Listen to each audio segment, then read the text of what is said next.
네, 발표해주신 박중석 에반젤리스트님께 다시 한번 큰 박수 부탁드립니다. 다음은 그 전반의 마지막 순서이고요. 앞에서는 주로 이제 저희 가상 세계에 대한 사용자 경험을 높이는 그런 기술들에 대해서 주로 이야기가 되었는데요. 지금에는 저희 고객들이 조금 더 관심을 가질 만한 어떤 컨텐츠, 그리고 우리가 이런 기술들을 통해서 어떤 컨텐츠를 소비할 수 있을지 그런 부분에 대해서 발표를 해주실 것 같습니다. 미디어 프론티의 박경규 대표님을 모시고 융합 미디어를 통한 새로운 경험에 대해서 강연을 들어보도록 하겠습니다. 큰 박수로 환영해 주시기 바랍니다.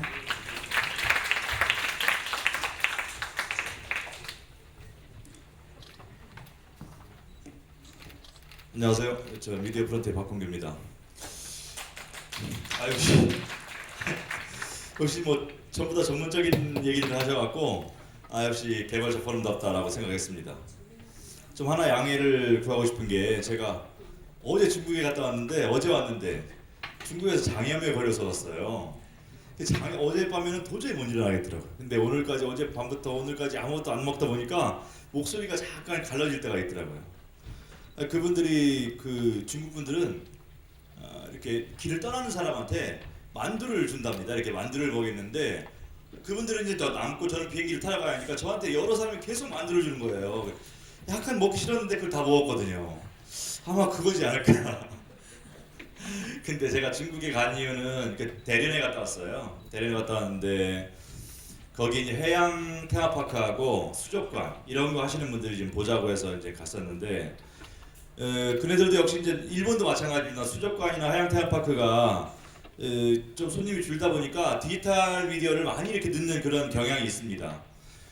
일본 같은 경우는 그 에노시마 수족관이라고 아직 이제 다음 주에 제가 일본 출장이 있어갖고 가보려고 그러는데 에노시마 수족관 같은 데는 디지털 그 매핑하고 이런 것들을 통해서 뭐 새로운 경험을 또 제공하고 버추얼 익스피리언스죠. 그리고 오늘 아침에 제가 노무라라는 그런 회사에 분들하고 미팅을 했는데 그분이 NHK에서 봤는데 그게 아마 교토 수족관일 겁니다.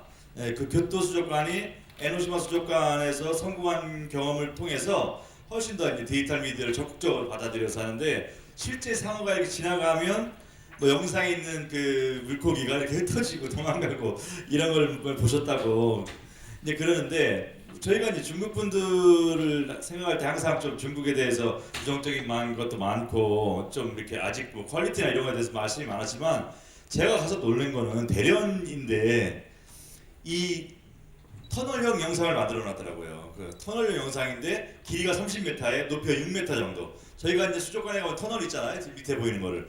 그거를 버추얼로 이제 영상으로 새로운 경험을 할 수 있도록 적극적으로 받아들여서 프로젝트가 26대입니다.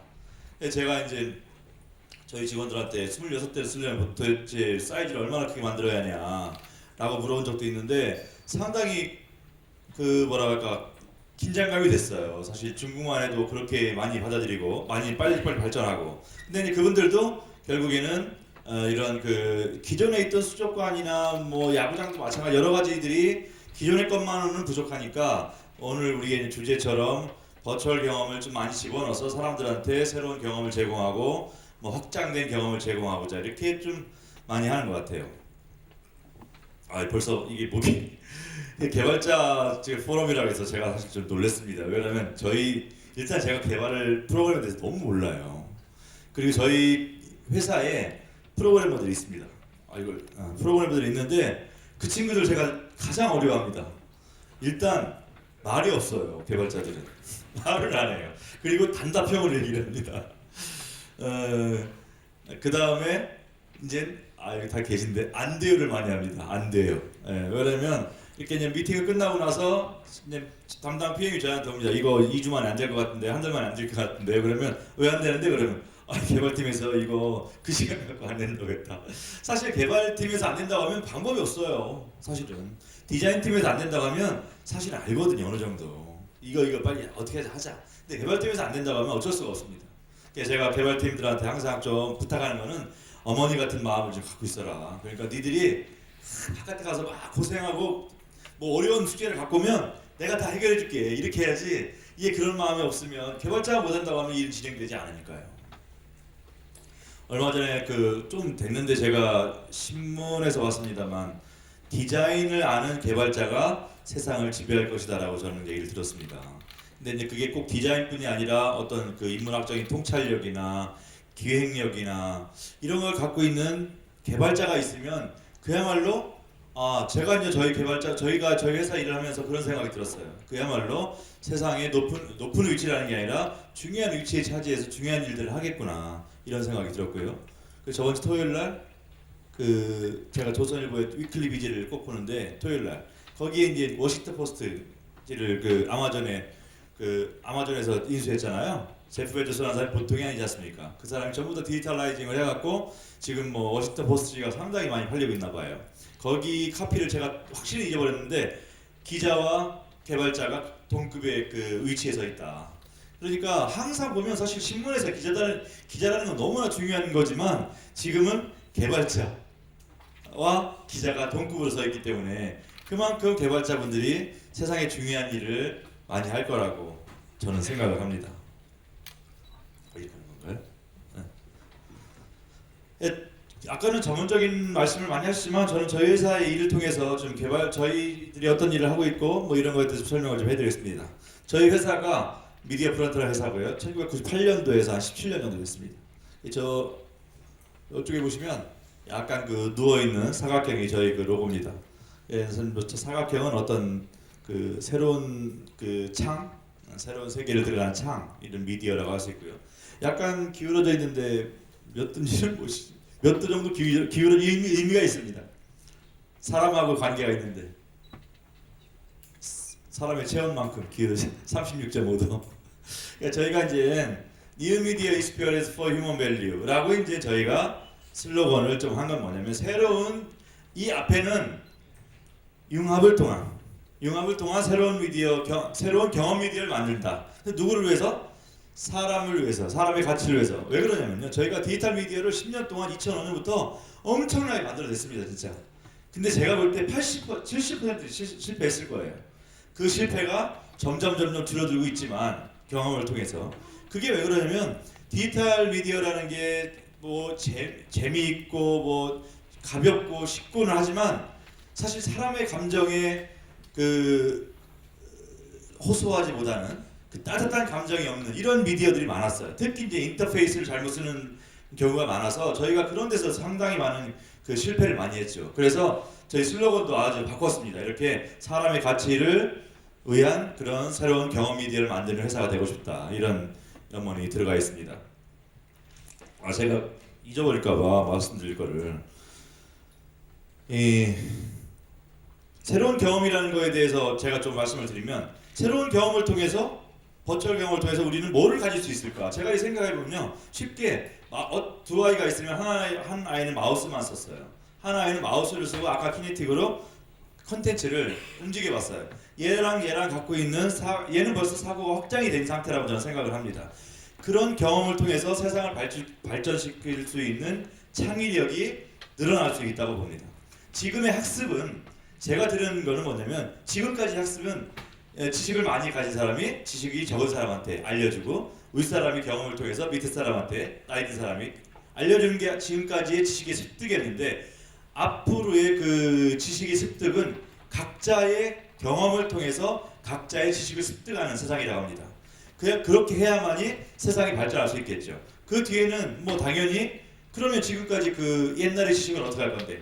옛날의 지식은 뭐 아까 홀로렌즈 쓰면은 다 나올 거 아닙니까? 예를 들어서 뭐 우리가 뭐 언제 어느 세종대왕이 뭐를 발명했고 이런 것들도 예전엔 다 외웠지만 뭐 치면 다 바로 나오니까 이런 것들이 많이 해결이 되기 때문에 그 다음은 어떻게 할 것인가? 각자의 경험을 통해서 각자의 지식을 쌓는다. 그러면 뭐 60억 명이면 60억 명이 각자 새로운 그 경험을 갖고 새로운 지식을 갖고 있는 거죠. 그런 걸 통해서 세상을 발전시키는 원동력이 된다라고 저는 들었습니다.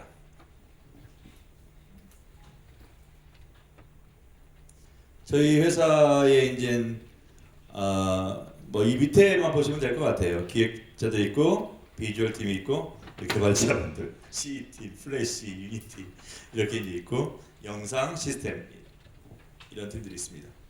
그래서 저희는 그런 부서를 통해서 이 융합을 통해서 새로운 경험 미디어를 만들고 있습니다. 예전에는 전문화보다는 융합화된 조직이라고 저희가 썼는데 영상을 저희가 예전에 했었어요. 지금도 하고 있지만 영상은 전부 다 전문화가 되어 있습니다. 그래서 회사에 5명만 있으면 돼요. 2명만 있으면 되고. 그러면 전문화된 편집실, 전문화된 녹음실, 전문화된 카메라 팀이 전부 다 있습니다.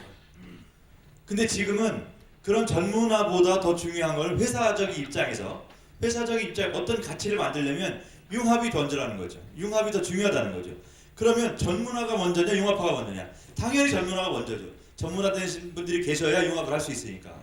근데 가치적으로 회사가 추구해 나가는 것들은 예전에 전문화된 회사보다는 융합화된 회사가 훨씬 더 많은 가치를 만들어낼 수 있다. 그리고 미디어 자체도 저희가 이제 미디어를 만드는 회사지만 미디어 자체도 지금은 융합화된 미디어를 통해서 새로운 경험을 제공하고자 하는 이런 일들이 많기 때문에 역시 이제 뭐 교술도 뭐죠? 예, 꿰어야 한다고 보배라고 그렇게 각자의 갖고 있는 전문 지식을 융합하는 그런 그 과정 그런 회사들이 훨씬 더 새로운 가치를 만들어내겠다고 생각합니다. 그러면 저희가 하고 있는 일에 대해서 버추얼 익스피리언스랑 정반대의 거를 제일 먼저 제가 넣었습니다. 피지컬 익스피리언스라고 할까요? 얼마 전에 모터쇼에서 저희가 이제 무빙 스컬처라고 하는데요. 독일에서는 키네틱 스컬처 뭐 이렇게 원래 이제 키네틱 스컬처라는 단어가 있고요.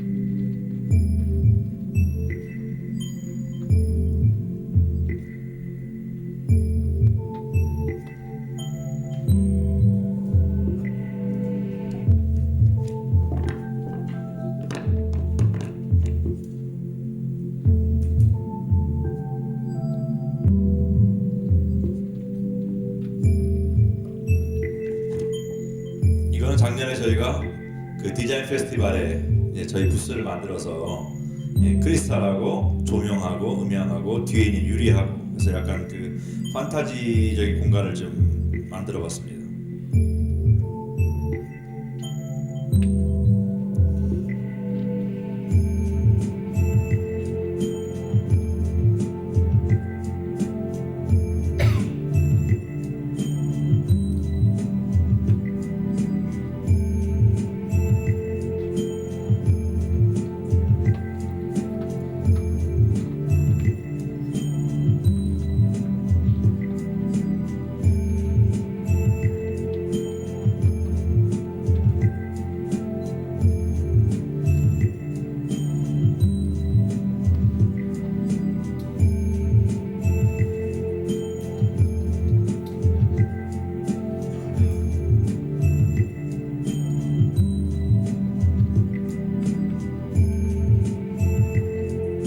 사실 예전 같으면 꿈도 못 꿨을 겁니다. 예를 들어서 컴퓨터 제어를 통해서 프로그래밍이 있기 때문에 이렇게 몇 300개 정도 되는 구슬들을 움직여서 하나의 그 커뮤니케이션 툴이라든지 뭐 하나의 예술품처럼 만드는 거지.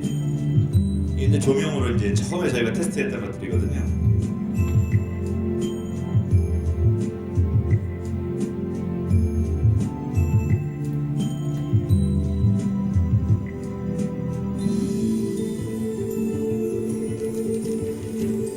아까 말씀드렸다시피 역시 개발자 프로그램 이런 컴퓨터가 발명이 되면서 우리가 이런 것들을 쉽게 만들어내고 사람들한테 새로운 경험을 제공할 수 있는 이런 것들이 만들어졌다고 생각합니다. 또 하나는 뭐냐면 지금 사실 저희 제목이 버추얼 익스피리언스잖아요. 저희 그 이번에 주제가. 근데 사실 거의 반대로 피지컬적인 익스피리언스를 원하는 게 많아졌어요. 실제 가상이 움직여서 나를 설득시키고 나를 공감하는 것도 중요하지만 실제 물건들이 움직여서 나랑 커뮤니케이션하는 이런 것들이 점점 더 많아지고 있습니다. 2010년도에는 여수 엑스포 때는 그 벽이 움직이는 것도 이제 제가 아시는 그 목진희 교수님이라고 그분이 하셨었지만 그런 걸 통해서 사람들이 이제 많은 그 새로운 경험을 하는 거죠.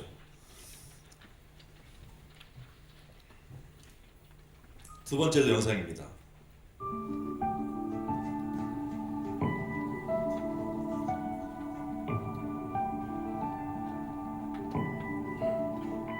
서천에 가면 해양생태관이라고 있고요. 한 40m 되는 정도 스크린에 이제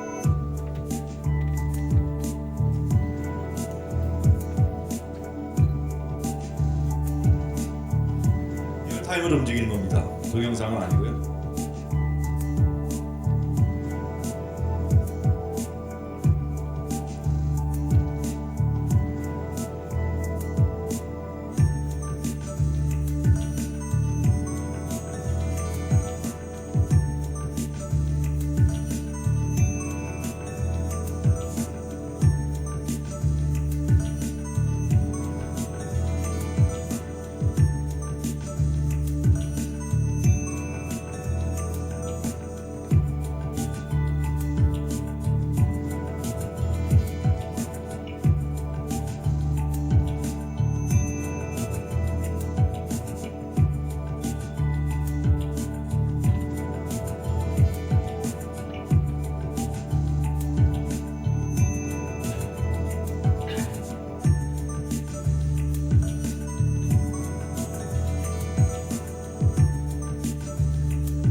이거는 제주도에 있는 건데요.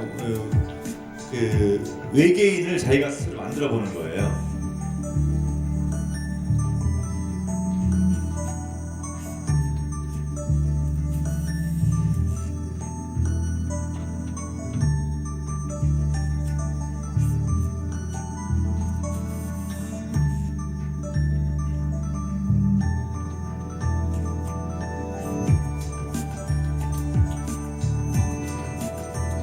아직 만들기 전의 상태라 저희가 이것만 해놨었고요. 이 서천해양박물관의 그 사면인데 이 안에 이제 키네틱도 들어가 있고 그러다 보니까 너무 무거운 거예요. 그래서 제가 4일 남겨놓고 왔는데 이게 잘 움직이질 않더라고요. 그래서 저희 개발자가 한 3일 밤을 새워서 그 문제를 해결하고 이제 했었는데, 이제 그 서천 거 보시면 아시겠지만 이게 일본에서 이제 제일 그 그림 그리는 거는 일본 팀들이 먼저 해본 건데요. 그러니까 여기서 중요한 거는 이제 저희가 이제 버추얼 익스피리언스에 대해서 얘기를 하니까 아날로그적인 그런 인터페이스가 중요하다. 아까 이제 저희가 그 우주는 그 디지털 테이블로 미디어 테이블로 했지만 아날로그적인 그 사람들이 원래 갖고 있던 그리고 뭐 조립하고 아니면 뭐 숨쉬고 던지고 이런 인터페이스를 통해서 그다음에 데이터는 융합해주고 확장해주는 이런 거. 그리고 이제 특히 중요한 게 또 이머시브한 스크린이라는 게 40m 정도의 스크린이니까 저 정도 경험이 나오는 거지. 사실 저거를 한 40인치 내대로 했으면 저 정도 경험이 없을 겁니다. 그러니까 제가 이제 서강대에 이제 가끔 나가는데 거기가 이제 그 스마일 게이트라는 회사 있잖아요. 거기에서 돈을 주셔갖고 이머시브 랩을 만들었어요. 근데 이머시브 랩을 만들어 저거 상의를 하시더라고 교수님이 뭐를 하시면 좋겠냐고. 그래서 저는 스마일 게이트가 돈을 냈으니까 스마일 게이트의 FTS 총싸움하는 거 있잖아요. 그거를 리얼하게 한번 해봅시다. 큰 스크린에 바람도 불고 진동도 하고 실제 쏘고 이런 걸 하면 사실 그거 한 번에 성공할 수 없어요. 그걸 통해서 학생들한테 계속 경험을 해보고 그 피드백을 받아서 진짜 좋은 걸 한번 만들어 봅시다. 저는 그런 얘기를 했고, 그랬더니 그 교수님은 다른 얘기를 하시더라고요.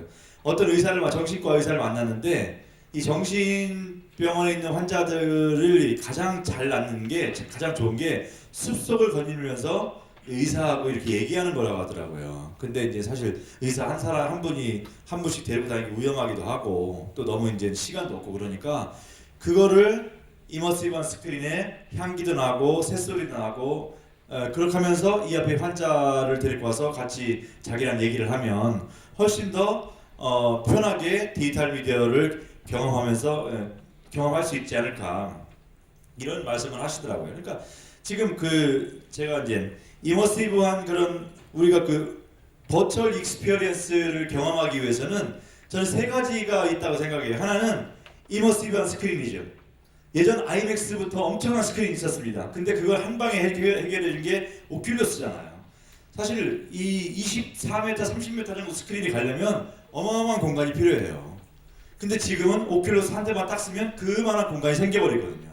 그러니까 이머시브한 스크린, 몰입형 스크린이 필요하고, 그 다음에 이제 멀티모달 인터페이스가 필요하죠. 인터페이스의 중요한 건 아까도 말씀드렸지만 꼭 아날로그적이고 사람 감성에 우리가 이지한 미디어를 만들려면 인터페이스 자체가 좀 쉬워야 돼요.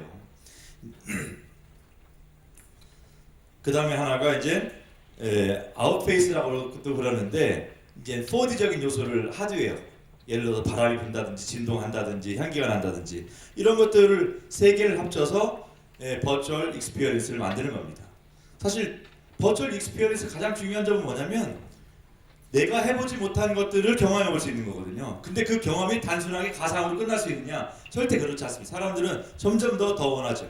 지금 가장 그래도 제일 먼저 버추얼 익스피리언스에 제일 먼저 나올 게 사이버 섹스라고 하는, 역시 뭐 섹스라는 거는 가상으로만 되는 건 아니잖아요. 피지컬적인 것들도 있고 음성적인 것도 있어야만이 모든 걸 다 느끼는데, 제가 뭐 예전에 그 공부할 때 듣던 거는 벌써 과학자들은 그런 사이버 섹스를 할 수 있는 도구들이 있다고 그러더라고요. 근데 너무 비싸니까 아직까지는 이 상업화가 못 되고, 이제 그런 것처럼 하나의 가상으로 끝나지 않는다. 피지컬적인 것과 모든 것들 다 합쳐서 사람들이 경험해보지 못했던 것을 가상으로 경험할 수 있게 해야 하는 그런 세상입니다.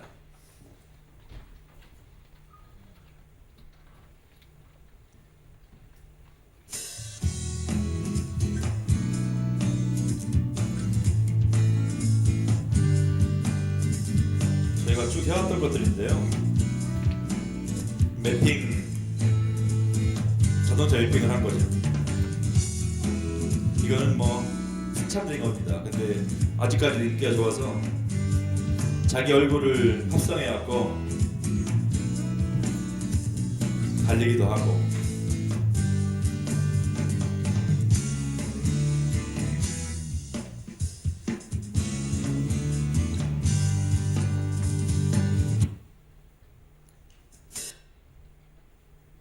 죄송합니다.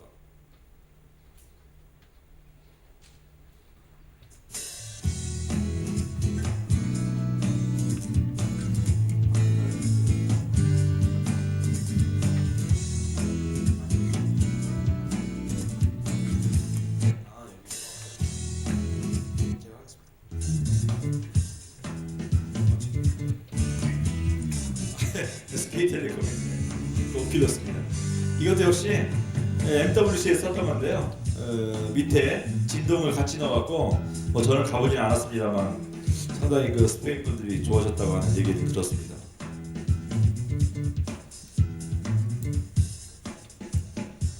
근데 오큘러스는요, 어떻게 써보셨나 안 써보셨나 몰라도 꼭 써보셔야 합니다. 보통 생각하는 거하고는 틀려요.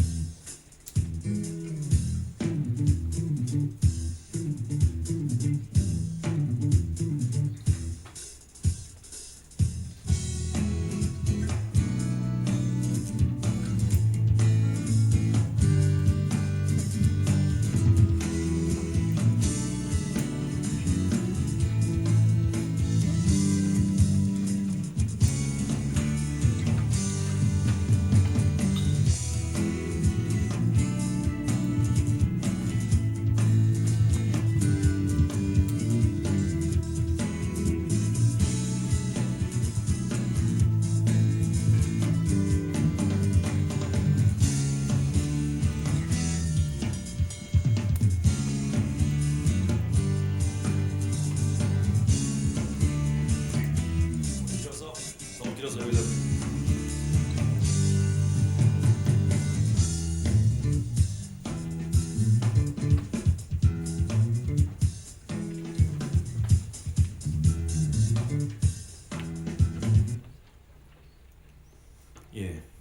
뭐 아트컴이라는 독일에 가면 아트컴이라는 회사가 있습니다. 제가 뭐 상당히 좋아하는 회사인데, 그런 이런 미디어를 만드는 회사인데요. 거기 사장님이 예전에 한번 말씀하신 적이 있어요. 제1차 산업혁명 때는 오로지 그 테크놀로지에 의해서 산업혁명이 일어났는데, 2차 산업혁명까지는 테크놀로지와 아트라든지 디자인이라든지 이렇게 평행선을 걸어왔는데, 2차 산업혁명에는 컴퓨터가 이제 발명된 시기를 얘기하는 걸 겁니다. 2차 산업혁명 시기에 아트와 테크놀로지가 만났다. 그래서 모든 것들을 점점 더 변화시킬 것이다. 저희 미디어 프론트도요. 예전에는 주로 국한돼서 일했지만 지금은 교육 광고 매체 또 이런 프로모션용으로 상당히 이런 미디어들 많이 쓰고 있어요. 그래서 점점 더 이런 새로운 미디어를 원하는 그 버추얼 익스피리언스를 원하는 데가 훨씬 더 다양해지고 있다고 생각을 합니다. 제가 좀 힘드네요. 이건 저희가 7월 8일부터 10일까지 일본 전시에 이제 갔었었는데 제가 이걸 왜 가졌냐면 좀 제가 사업을 하다 보니까 이제 저는 개발자분들이 사업을 창업하시려고 하는 분들인 줄 알았어요. 근데 창업을 하시려면 창업하는 순간부터 한국을 생각하면 안 됩니다. 제가 볼 때는 최소한 저는 한국, 중국, 일본을 생각해야 한다. 글로벌하게 어떻게 가야 한다 생각은 그 다음에 하더라도 한국, 중국, 일본은 분명히 생각하고 하셔야지 한 직원이 한 30명이 넘으면요 할 게 없습니다. 한국에서는. 예. 왜냐면 그 사람들을 한 30명, 60명, 100명 되면 한국에서 만들지만 한국에 팔아서는 절대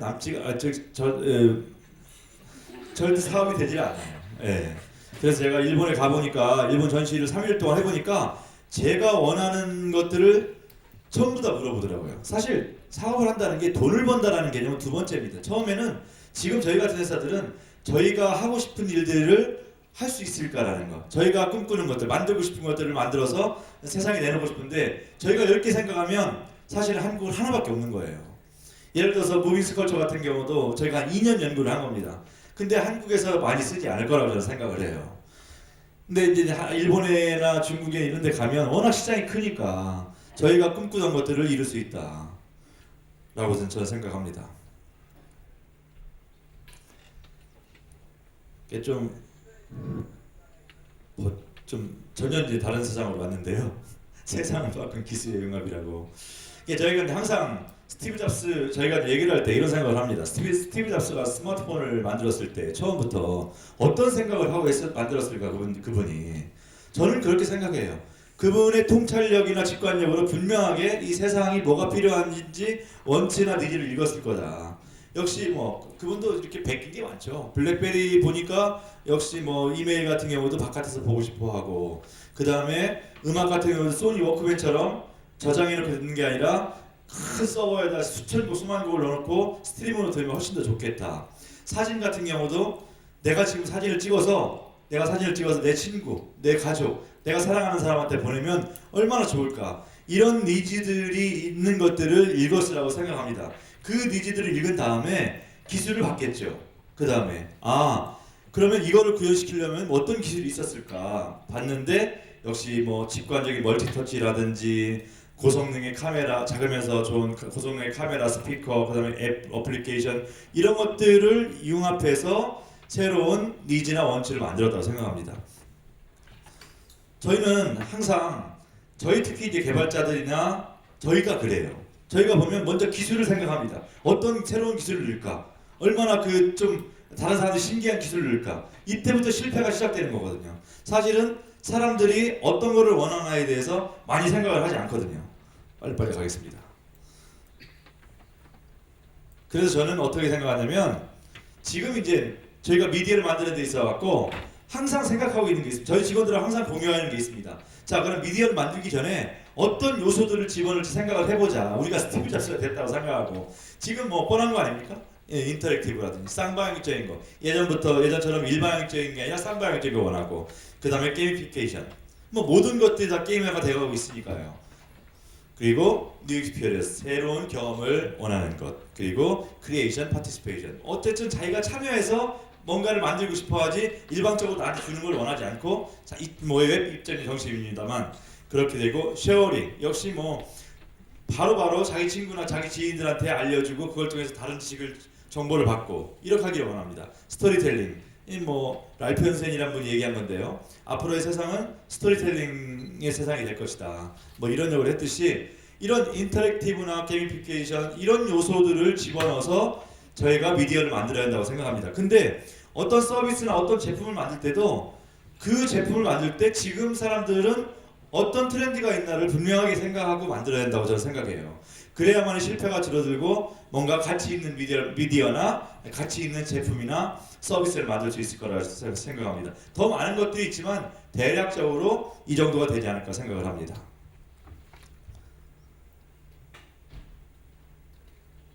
제일 마지막, 이게 제가 좀 정신이었어요. 죄송합니다. 너무 아닌데요. 네. 제일 마지막에 문샷 탱킹이라고 제가 썼습니다. 문샷 탱킹이라는 게 이제 사실 상당히 좋은 그 개발자분들한테 좋은 얘기더라고요. 뭐냐면 우리가 이제 달을 보기 위해서 항상 망원경을 넓게 하고 크게 하고 해서 계속 키우지 않습니까? 근데 문샷 탱킹이라면 그 정도가 아니라 어떤 사람은 그냥 로켓을 만들어서 야 달에 가보자 이렇게 혁신적인 생각을 하는 사람이 있다는 거죠. 그러니까 조금씩 늙혀서는 패러다임이 확 바뀌지 않잖아요. 사실 우리 같은 나라에서 패러다임을 바꾸는 기술이 아니고는 어느 정도 글로벌하게 가기 쉽지 않다고 생각합니다. 그런 패러다임을 바꾸려면 이렇게 로켓을 타고 달에 가서 연구를 하는 이런 혁신적인 생각이 필요하다고 생각합니다. 감사합니다. 네, 열띤 강연을 해주신 몸이 아프신데도 불구하고 네, 감사드립니다. 네, 그 미디어 프론트의 박형구 대표님이신데요. 박수 한번 다시 부탁드리겠습니다. 저희가 좀 바쁜 일정으로 막 달려오느라고 질문도 좀 충분히 받지 못한 것 같은데요. 일단 전반 세션은 지금 끝났고요. 앞에 저희 보신 강연들은 저희가 유튜브에 TDV 포럼이라는 채널이 있습니다. 거기서 다시 보기를 다 하실 수가 있고요. 녹화된 영상을 저희가 빠른 시일 내에 업로드를 할 예정이니까요. 궁금하신 내용들은 그쪽에서 보실 수 있고 또 아까 알려드린 그 QA에다가 질문을 써주시면요. 각 강연자분들한테 저희가 질문을 보내서 답변을 받고 또 궁금하신 내용들 피드백 드릴 수 있도록 그렇게 할 예정입니다. 그러면 잠시 한 30분 정도 휴식 시간을 갖도록 하겠습니다. 그래서 밖에 나가서 많이 체험해 보시고요. 오큘러스 VR도 좀 착용해 보시고 또 저희가 준비한 다과도 좀 드시고 그렇게 하고 30분 후에 뵙도록 하겠습니다. 수고하셨습니다.